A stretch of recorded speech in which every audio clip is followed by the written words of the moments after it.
अभी कुछ समय से हिंदी फ़िल्म इंडस्ट्री का बहुत सुनहरा दौर नहीं चल रहा है। उसके पीछे आपकी विद्या क्या कहती है? देखिए पहले तो मैं सबको ग्रैटिट्यूड देना चाहूँगी दैट मैं आप सबके साथ इस पॉडकास्ट में आज मौजूद हूँ।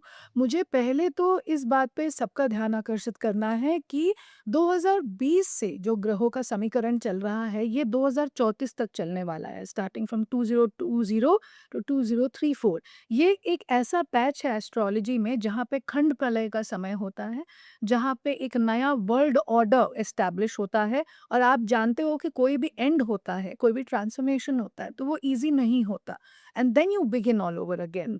तो अभी जो समय चल रहा है एंटरटेनमेंट इंडस्ट्री के लिए, तो मैं ये कहना चाहूँगी कि 29 मार्च 2025 के बाद जब शनि ने अपनी राशि बदली, परिवर्तन किया शनि ने, तो अभी वो चल रहे हैं राहु के साथ जो श्रापित योग का निर्माण करता है। और उससे होता बेसिकली क्या है, ना केवल एंटरटेनमेंट इंडस्ट्री बट हर एक एस्पेक्ट ऑफ लाइफ में इसका फ़र्क पड़ा है और पड़ रहा है। तो मैं ये कहना चाहूँगी कि ये जो फ़ेज़ है ना, ये ऐसा फ़ेज़ है जहाँ पे जुपिटर भी अतिचारी चल रहे हैं। इसका मतलब क्या? जुपिटर नॉर्मली एक साइन 1 साल में बदलते हैं। लेकिन अभी ऐसा हुआ कि इस साल से मतलब स्टार्टिंग राइट फ्रॉम टुडे से लेकर के 2034 तक ऐसा होने वाला है कि जुपिटर अपने साइन हर 2-3 महीने में परिवर्तन करने वाले हैं। And because of which we are not in a natural state of we are not witnessing the natural state of planets. Planets. Okay? So now इसका अगर हम देखें तारतम्य जो इंडस्ट्री के साथ आता है, ऐसे लोग जो आज तक लोगों को एक्सप्लॉइट करते रहे या रूल करते रहे अपने अथॉरिटी और अपने दम से, वो सारे नीचे आने वाले हैं। और जिन लोगों को अभी तक जस्टिस नहीं मिला, वो इन 10 सालों में टॉप पे जाने वाले हैं। तो अगर आप मुझसे ये भी पूछते कि इस बार आई मत मीन्स आईपीएल कौन जीतेगा और क्या है, तो जो कभी नहीं जीता वो जीतेगा और जो हमेशा जीता वो हारेगा, ऐसी वाली परिस्थिति बनी हुई है। दूसरी चीज़, क्योंकि मैं एक साइकिक मीडियम भी हूँ, एंटरटेनमेंट इंडस्ट्री में मेरा परिवार रहा है, मैं खुद उसका एक पार्ट हूँ।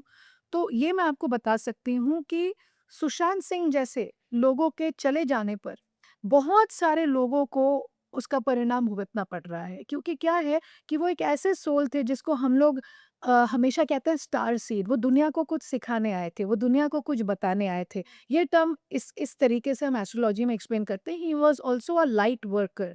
लाइट वर्कर का मतलब होता है कि बहुत सारी चीज़ें नीचे दबी हुई हैं, उसको सरफेस पे लाके एक पूरा वर्ल्ड ऑर्डर चेंज करना, ये ईश्वर ने सुशांत की ज़िम्मेदारी एंटरटेनमेंट इंडस्ट्री में दी थी। उसका प्राइस उस बेचारे ने बहुत पे किया and I have danced with him, I know him because I was also a part of SDIPA. He was in Delhi, I was in Mumbai, तो हम मिले हुए हैं। He was a very good soul. जो भी उनके साथ हुआ, फाउल प्ले हुआ, ये 100% है, इसे कोई डिनाई नहीं कर सकता।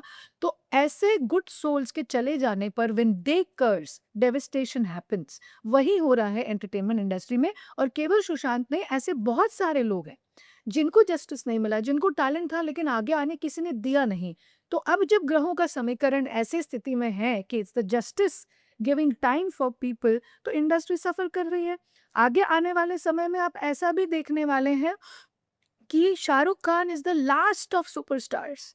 ओके, इसके बाद ओटीटी प्लेटफ़ॉर्म का काम बढ़ेगा और मल्टीप्लेक्स बहुत कम रह जाएँगे और जितना ये सोशल मीडिया है in terms of FB, insta, then thread, then Twitter और ये सब चीज़ें, नेटफ्लिक्स, इस तरीके की चीज़ें ज़्यादा चलने वाली हैं। तो उसमें 5-6 स्टार्स का नाम आता है मेरे सामने।